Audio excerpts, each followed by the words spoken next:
Hello students, welcome to our YouTube channel online class. आज के इस वीडियो में हम लोग गणित कक्षा 10 का जो प्रश्नावली 1.1 है उसका प्रश्न संख्या 4 को हल करेंगे। प्रश्न संख्या 1, 2, 3 का हल मैंने पिछले वीडियोज़ में दिया है, तो आपने नहीं देखा है तो उन्हें जाकर देख लें। तो अब हम लोग प्रश्न 4 को हल करेंगे। चलिए शुरू करते हैं। प्रश्न है, यूक्लिड विभाजन एल्गोरिथ्म का प्रयोग करके दर्शाइए कि किसी धनात्मक पूर्णांक का वर्ग किसी पूर्णांक m के लिए 3m या 3m+1 के रूप का होता है। ठीक है, तो यूक्लिड विभाजन एल्गोरिथ्म का प्रयोग करके हम लोग को दर्शाना है कि कोई भी धनात्मक पूर्णांक यानी कोई भी जो प्लस वाला नंबर होता है, पॉजिटिव नंबर होता है, उसका वर्ग मतलब स्क्वायर, उसका अगर हम लोग स्क्वायर करेंगे तो वो किसी पूर्णांक m के लिए 3m या 3m+1 के रूप का होता है। इस तरह का ही प्रश्न हम लोगों ने 2 नंबर किया था, तो उसी तरह से इस 4 नंबर को भी करना है। आसानी से समझ में आ जाएगा आप लोगों को। तो इसका हम लोग हल करेंगे अब।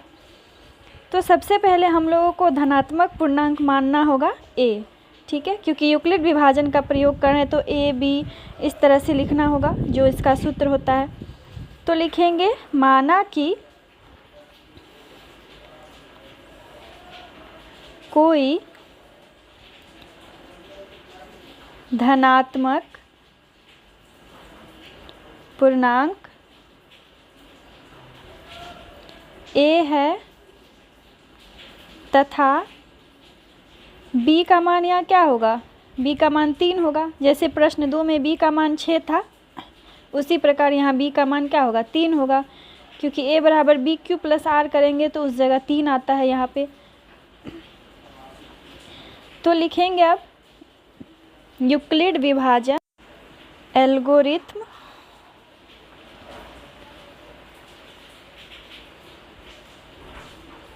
से क्या लिखते हैं हम लोग, a बराबर BQ + R, जहाँ R का मान 0 से बड़ा या 0 के बराबर लेकिन B से छोटा होना चाहिए। ठीक है, तो यहाँ पे अगर हम लोग बैठाएंगे a और b का मान तो क्या हो जाएगा, a बराबर 3Q + R, b की जगह 3 होगा। उसी तरह यहाँ b के जगह हम लोग क्या करेंगे, 3 लिख देंगे। तो R का मान जो होगा वो 3 से छोटा ही होगा, 0, 1, 2 होगा, 3 से छोटा ही होगा, 3 नहीं ले सकते। R का मान हम लोग क्या क्या रख सकते हैं, 0, 1 और 2 लिख सकते हैं।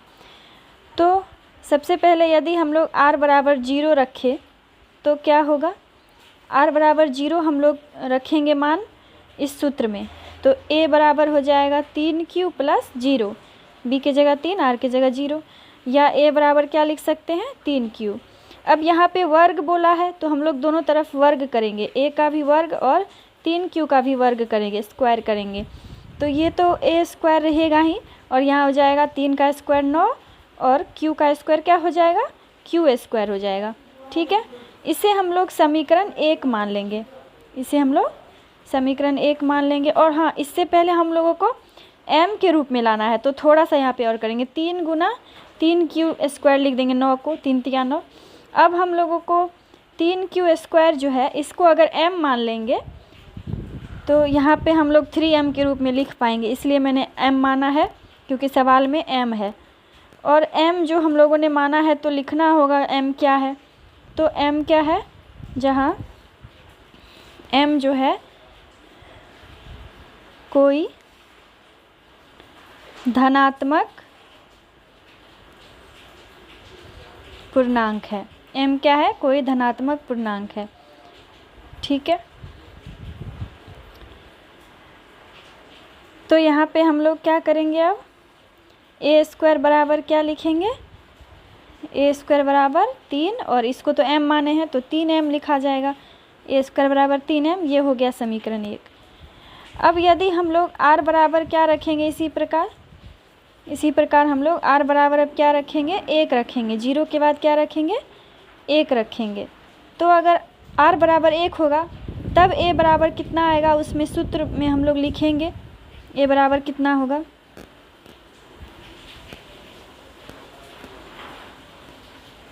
तो अब हम लोगों को a बराबर आ जाएगा 3q प्लस 1, r की जगह 1 लिख देंगे। फिर दोनों तरफ वर्ग करेंगे, स्क्वायर करेंगे, तो यहाँ पे 3q प्लस 1 का होल स्क्वायर जो है ये a प्लस बी के होल स्क्वायर पे तोड़ना होगा हम लोगों को।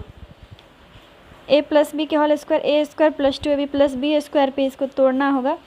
तो हम लोग अब चूँकि जूनियर क्लास में नहीं है, 10th क्लास में है, तो उतना फॉर्मूला लिखना ज़रूरी नहीं है, हम लोग डायरेक्ट इसको करेंगे, ठीक है। और इसमें तो 2 मार्क्स ही मिलते हैं, तो उतना लंबा हम लोगों को नहीं ले जाना है।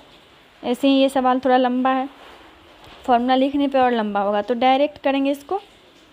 3 तिया 9 q स्क्वायर हो जाएगा a स्क्वायर की जगह, प्लस 2ab क्या हो जाएगा, 3 दूनी 6q और b स्क्वायर यानी कि 1 का स्क्वायर 1 हो जाएगा। यहाँ पे हम लोग फिर क्या कर सकते हैं, 9 और 6 में से 3 कॉमन ले लेंगे, तो 3 तिया 9 बचेगा अंदर में, 3q स्क्वायर और 3 दूनी 6 प्लस 2q। ऐसा इसलिए लिख रहे हैं क्योंकि हम लोगों को 3m प्लस 1 के रूप में लाना है, तो बीच वाले को m मान लेंगे, तो इसको हम लोग 3m प्लस 1 लिख देंगे। तो अब a स्क्वायर बराबर इतना आ गया। थोड़ा सा कैमरा का दिक्कत होगा, फिर ठीक हो जाएगा थोड़ा सा यहाँ पे। तो हम लोग क्या करेंगे, 3q स्क्वायर प्लस 2q को m मान लेंगे, m माना, क्योंकि नीचे हम लोग लिख चुके हैं कि m धनात्मक पूर्णांक है, हर बार लिखना ज़रूरी नहीं है। तो अब a स्क्वायर बराबर क्या हो जाएगा, 3m प्लस 1 हो जाएगा। ये हम लोगों का समीकरण 2 हो गया। चूँकि सवाल में 3m और 3m प्लस 1 तक ही है, पर हम लोगों को r का मान 2 तक आया है, तो वो भी बनाना पड़ेगा, इसलिए एक बार हम लोग और करेंगे। यदि r बराबर 2 रखेंगे तो a बराबर अब क्या हो जाएगा, a बराबर क्या हो जाएगा, 3q प्लस 2 हो जाएगा उस सूत्र में अगर बैठाएंगे तो।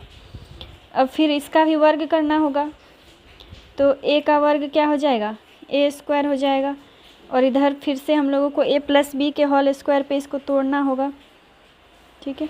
तो ये हो जाएगा a स्क्वायर 3 तिया 9q स्क्वायर, 2ab हो जाएगा 2 तिया 6 दूनी 12q प्लस b स्क्वायर हो जाएगा 2 का स्क्वायर 4, ठीक है।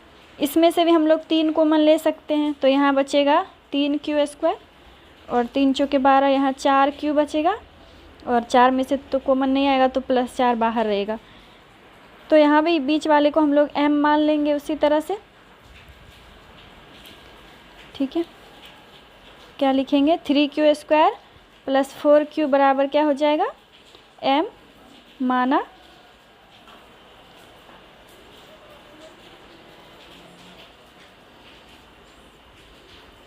तो हम लोगों को आ जाएगा a स्क्वायर बराबर 3m प्लस 4, ठीक है।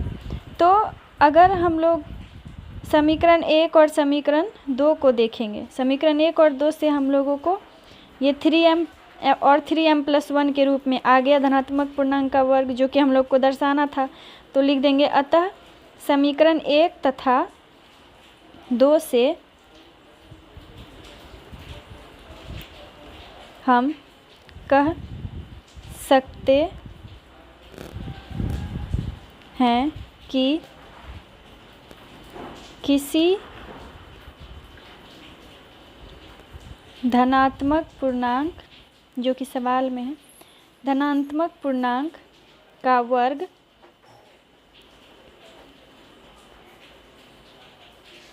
क्या होता है, तो 3m या 3m प्लस 1 के रूप में होता है, ठीक है। क्योंकि सवाल में यहीं तक था तो यही लिखेंगे, 3m प्लस 4 वाला नहीं लिखना, जो पूछेगा बस उतना जवाब देना। हो गया। तो आप लोगों को ये समझ में आ गया होगा। पसंद आया हो तो लाइक करें, शेयर करें और हमारे चैनल को सब्सक्राइब कर लें और बने रहे हमारे साथ। मिलते हैं नेक्स्ट वीडियो में और भी प्रश्नों को लेकर। Thanks for watching this video.